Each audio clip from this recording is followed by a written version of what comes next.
Governor Eddie Calvo laid it all on the table today. And what happened was, when those bills were all introduced, they did not realize that already the money had been spent on tax refunds. Sitting before the island's mayors during the Mayor's Council of Guam's special monthly meeting, Governor Eddie Calvo addressed the funding, or lack thereof, for 8 bills before the Guam Legislature, several of which would be used for repairs to village facilities. Now, the problem that has occurred is there was no communication between the legislature and us on regards to the debt service savings.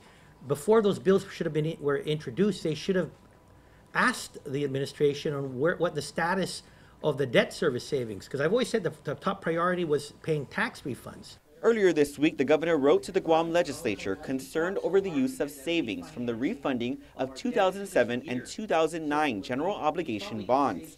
While the government saved more than $1.5 million, the law called for the money to be spent on health-related issues.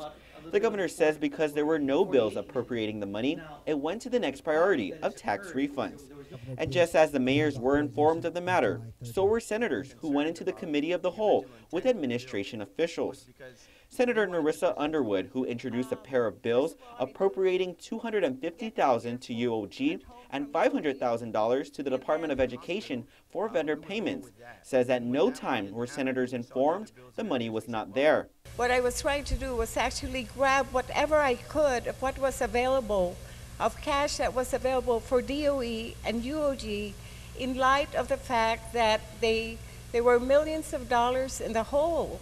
Appropriations Chairman Vice Speaker B.J. Cruz, meanwhile, said during the public hearings, no one said a word. As credulous as I was about 3360, I didn't believe that there were savings, but I never got any word. The word from you guys was that there were some savings. How much it was, I wouldn't put my name on it, but you were not denying that there was some amount of money.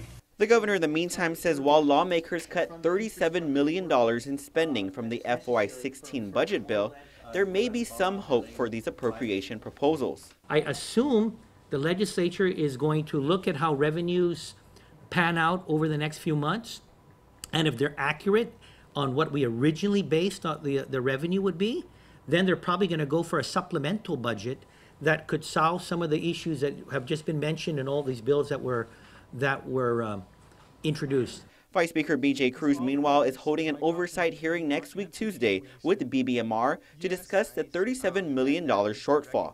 Reporting for Guam's News Network, I'm Ken Quintaniza. Then we would have no problem with that, because then we won't be stuck